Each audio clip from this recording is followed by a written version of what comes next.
Ladies and gentlemen, I have for you this week a pretty run of the mill action adventure movie, but it does have the pairing of two stars that I think would make a very good action duo and wouldn't mind seeing them again.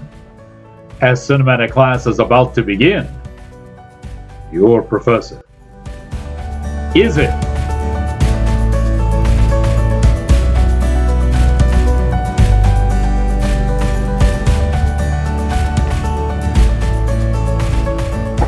Greetings, salutations, and other sundry affair. I am your cinematic professor and purveyor of truth in movies, and tonight's lesson plan is a movie called Shrapnel.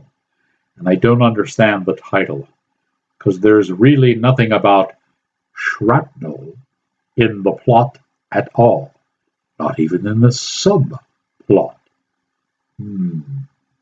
I did tease you, though, that there was a duo that I liked in this, and it was Jason Patric and Cam Gigandet.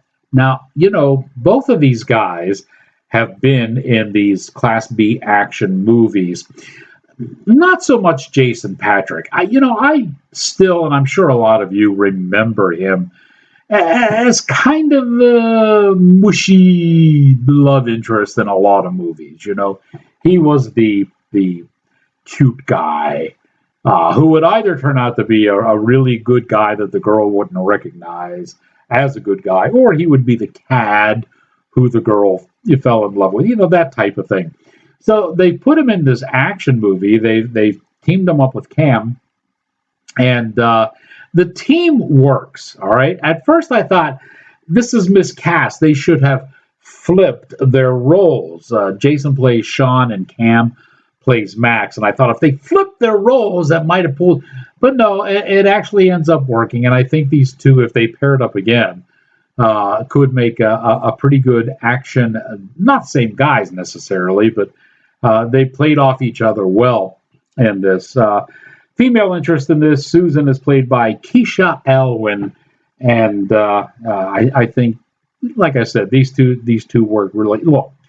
This is a rather simplistic plot, and one that has been in. I think even Sly Stallone did it on his last Rambo. But this man, Sean's daughter, is kidnapped and put into the sex trafficking trade by one of the cartels, and Mexico here is actually New Mexico. They filmed this in New Mexico, so that serves for all the exotic locations. We're done in New Mexico because to get the tax credit. Why not? Anyway, in any event, this sounds an awful lot like the movie Sound of Freedom, which is doing exceptionally well at the box office. In case you didn't know, this was a movie that was made about 5 or 6 years ago, and simply could not get distribution.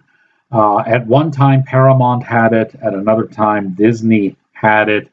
Finally, they both gave up on it, and Angel Studios picked it up. And apparently, it's doing very well. It has obviously a very conservative mien to it, and that's why the big studios left it aside. Meanwhile, it's kicking their ass at the box office. And, you know, the people involved with this should know that, let's face it, when it comes to the conservative element in reviewing films, you're looking at your premier professor right here. There's nobody in the nation that frankly does it better. And I was never contacted about this movie at all, or never told anything about it. So imagine how many more millions you could have made with the professor and purveyor of truth on your side. But I digress. The plot is the same. But we go off a little bit on a tangent here, because instead of this really being based on a true story, what we find out is that Sean is an ex-Marine.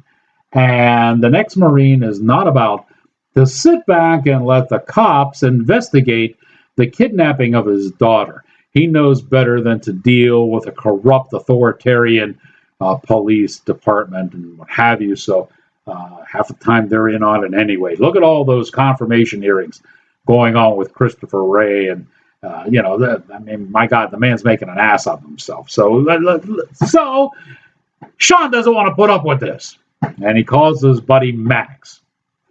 And you know that these two guys, okay, because they're both ex-Marines, are simply going to go down and kick some serious ass.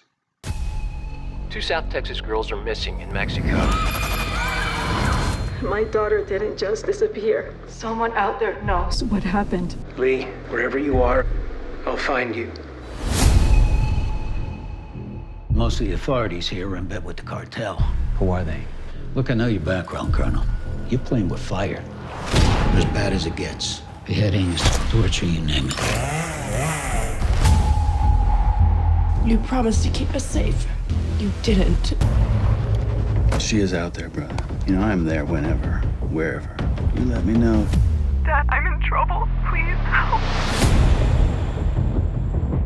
The cartel came after us.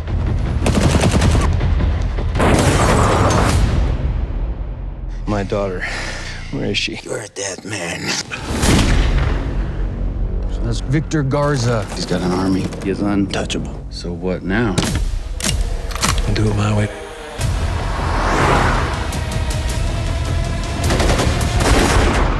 Whether she's alive or not, nobody's getting out of there.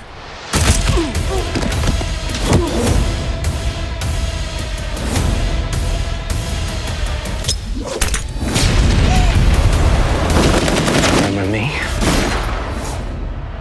Alrighty, let me give you some people behind the scenes here. Our editors, we had 2 of them, which is always tacky. R.J. Cooper and Ryan Rafferty. They put this together pretty nice. It's a 90-minute movie, so it does what it has to do. Stop and go, you're in, you're out. Our director of photography was Mark Rutledge. He's done yeoman duty. Writer of the story was Chad Law. Chad may have gone a little bit patriotic and making it so that just these 2 Marines could take on a whole cartel and win. But, that's the kind of stuff that, gets you going in the seat, right? And it was directed by William Kaufman. I think now we should peel back the veils of time and go back to the early Cretaceous period. For the nation's first and only prehistoric film critic, Rex Real. Stop. 6. Trafficking. Don't be like California Democrats. Let loose the Marines and blow up in theaters. So the bottom line here is this is actually a pretty decent thriller. It'll give you an adrenaline rush, which is exactly what you like action thrillers to do. A big chunk of this movie occurs in the beginning, and it deals with the home invasion by the cartel. This is a pretty realistic scene. It's done well, and it's choreographed exceptionally well. After that scene, when Sean and Max decide to go down and attack the cartel fortress, that one becomes a little bit harder to swallow. You got to stretch your credibility just a tad for these 2 to pull this off. It's not as realistic as the home invasion scene, but it does wrap up the movie rather nicely.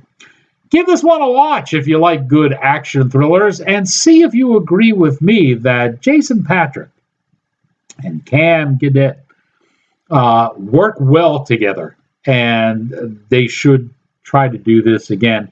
I think it would be worthwhile. You can let me know in the comments underneath the review. And now that you have learned what you have learned, here it is.